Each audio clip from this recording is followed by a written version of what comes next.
ফেলেছেন। শারমিন মুর্শিদ তার ব্যক্তিগত রাগ ক্ষোভের বশবর্তী হয়ে এই তথ্য প্রকল্পের নারীদেরকে বঞ্চিত ফিল করাচ্ছেন।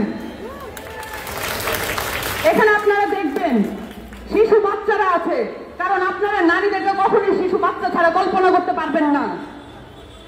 শিশু বাচ্চারা এখানে অপেক্ষা করছেন তাদের মায়েরা কবে কখন তাকে বাসায় ফিরে নিয়ে যাবে।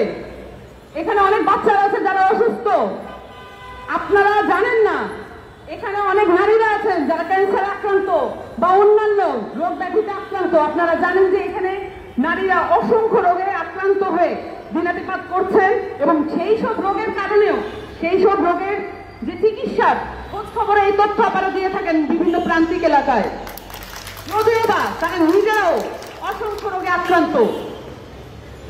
এখানে যারা তথ্য প্রকল্পে যারা আছেন এবং যারা উপস্থিত জনতা আছেন, সকলকে বলছি যে এইখানে যারা বসে আছেন তাদের দিকে দৃষ্টি ফেরানো অসম্ভবই। এখানে তাদেরকে তাদের যে বক্তব্য আছে তাদের 3টি দফা আছে, এর চেয়ে যৌক্তিক দফা আর কোনো কিছুই হতে পারে না। গত 7 বছরে তাদের 20 কোটি টাকা বেতন লোপাট করা হয়েছে, কিন্তু এটা বলার কোনো সুযোগ নাই এটা আওয়ামী লীগ আমলে হয়েছে বলে এই টাকা তারা প্রাপ্য নন। এটা তারা যেই টাকায় যে বেতনে সাইন করে চাকরি নিয়েছেন সেখান থেকে এই টাকা লোপাট করা হয়েছে। এই টাকা হয়তো বিদেশে পাচার করা হয়েছে। সেই কারণে এই সরকারকে অবশ্যই পাচারের বিরুদ্ধে অবস্থান নিতে হবে। উপদেষ্টা শারমিন মুর্শিদকে বলছি, আপনার দায়িত্ব আপনি পালন করুন। আপনার দায়িত্ব যদি পালন করতে না পারেন তাহলে আপনি জায়গা ছেড়ে দিন। যারা পালন করতে পারে, যারা এই নারীদের প্রতি কমিটমেন্ট রাখেন, যারা শুধুমাত্র বাংলাদেশে শুধুমাত্র এই সেন্ট্রালাইজ ঢাকার নারীদের এলিট নারীদের প্রতিনিধিত্ব করেন না, আমরা এমন একজন নারীকে তথ্য উপদেষ্টা নারী উপদেষ্টা হিসেবে দেখতে চাই। আসল সমাধান আমাদের লক্ষ্য। আমরা চাইনি অন্তর্বর্তীকালীন সরকারকে কোনোভাবে প্রশ্নবিদ্ধ করতে।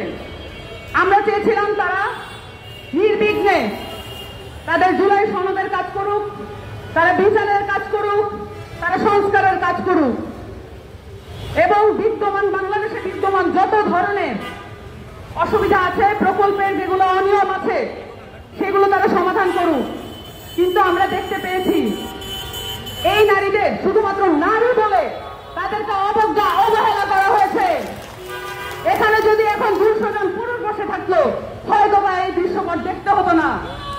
34 পুরুষদের বসে থাকা এবং নারীদের বসে থাকার মধ্যে যে পার্থক্য সেটা রাষ্ট্র আমাদেরকে চোখে আঙুল দিয়ে দেখিয়ে দিয়েছে।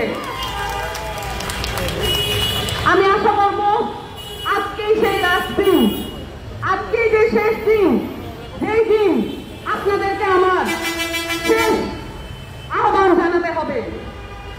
আমরা ওয়ার্নিং বলতে চাই না, আমরা এখনো আহ্বানের মধ্যে আছি। আপনারা বাধ্য করেছেন এই নারীদেরকে যমুনার অভিমুখে রওনা হতে।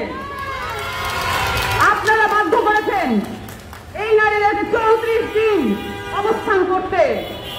আপনারা বাধ্য করেছেন এই নারীদেরকে তাদের বাচ্চা কাচ্চার পরিবার ফেলে দিয়ে এখানে এসে আপনাদেরকে চোখে আঙুল দিয়ে দেখিয়ে দিতে রাষ্ট্র কাঠামো কতটা বিকল।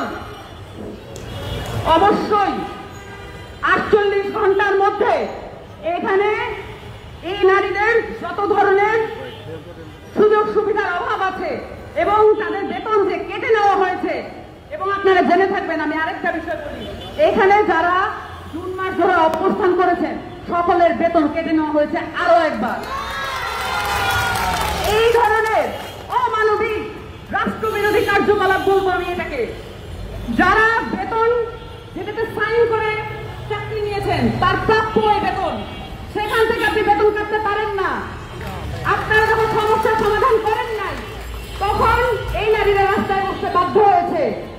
1000 বা 1100 নারীকে রাষ্ট্র যদি কর্মসংস্থানের ব্যবস্থা করতে না পারে এই রাষ্ট্র আমাদের ফলে উঠে বদলে ফেলতে হবে। অবিলম্বে তথ্য আদালতের 3টি দফা সম্পূর্ণরূপে মেনে নেওয়ার জন্য 48 ঘন্টা আলটিমেটাম দিচ্ছি। আপনারা যদি না মানেন তাহলে এই তথ্য আপনারা তাদের সাথে সংশ্লিষ্ট যারা যারা এই তথ্য প্রকল্প থেকে উপকৃত হয়েছেন সেই নারীদেরকে নিয়ে প্রেস ক্লাবে উপস্থিত হবে। আপনারা এটা ঠেকাইতে পারবেন না। আবারও বলে দিচ্ছি, অবিলম্বে তাদেরকে নিয়ে দ্বিদলীয় বৈঠক অনুষ্ঠিত করেন এবং তাদের সকল দাবি মেনে নিন। যদি মেনে না নেন তাহলে তাদের এই চলমান অবস্থান চলমান থাকবে।